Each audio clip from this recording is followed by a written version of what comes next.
Ben Slater, Remax Prefer Realty, your full-time, all-the-time, lifetime realtor. Yes, we were just playing AC/DC. And the title of this video is called How to Avoid Mortgage Hell.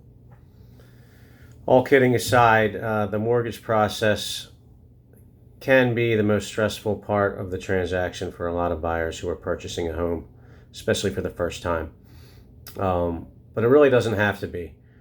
And in this video, we are going to discuss the 5 types of documentation that your mortgage lender will most likely need throughout the transaction. So as I tell all my clients, it's best to have these ahead of time, even before you meet with the mortgage lender. So let's dive in. The first, which we've touched upon in previous videos, is income. They're going to need to document it. So you're going to need to have copies of your W-2s or 1099s, however you get paid for the last 2 years. And also your full tax returns is a great idea for the last 2 years. Have them handy and ready so you can just send them over in a PDF and the lender can get started. Number 2 is bank statements. Again, they're going to need 2 months worth of bank statements. And throughout the transaction, they might need updated bank statements as well. So it's a great idea to just either save them or download them if you do them online to a file so you have them handy and you can just hand them right over. But basically the rationale for that, or the reasoning for that, is that the lenders and the underwriters have to track all the dollars coming in and going out.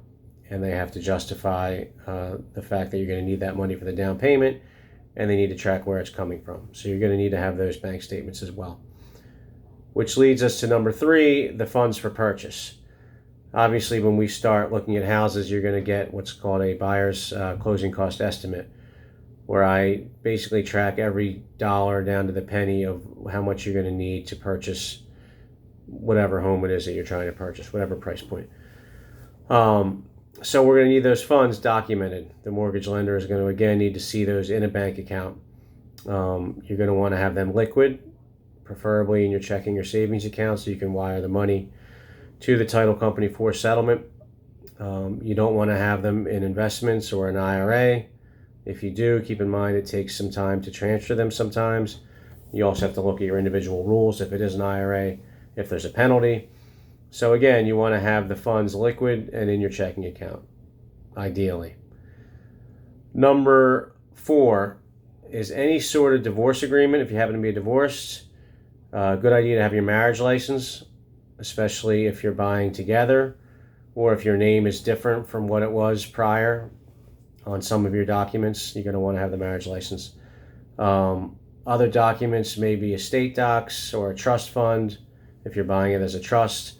You're going to want to have them all squared away ahead of time. And the last component, which doesn't affect everybody, but if you are getting a gift for home purchase, you're going to have that gift fund documented as well too. So whoever's giving you the gift, usually it needs to be a family member. They're going to have to track that from their account to your account, and they're also going to have to sign a gift letter.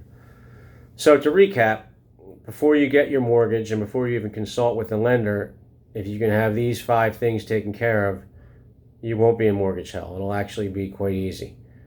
Number 1, make sure your income is trackable and you have it documented, W-2s, 1099s, tax returns. Number 2, bank statements. Have at least 2 months worth and save them all. 3, your funds for purchase. Make sure they're liquid and trackable. Unfortunately, you can't just show up to settlement with a bag of cash, although I have had people ask, but the answer is no if you're using a lender. Any kind of divorce agreement or marriage certificate, great idea to have. Any kind of documentation, if you are buying with a trust, you're going to definitely need. And then the last component, number 5, if you're getting a gift, you're going to need a gift letter, which the mortgage lender will help you with. And again, they're going to need to track those funds. So those are the 5 things that you need. Hope you found this helpful. Please click below and subscribe. And of course, if you're looking to buy, sell, or rent anywhere in Delaware, Montgomery, or Philadelphia, or Chester counties in Pennsylvania, shoot me a message to get started. Have a great day.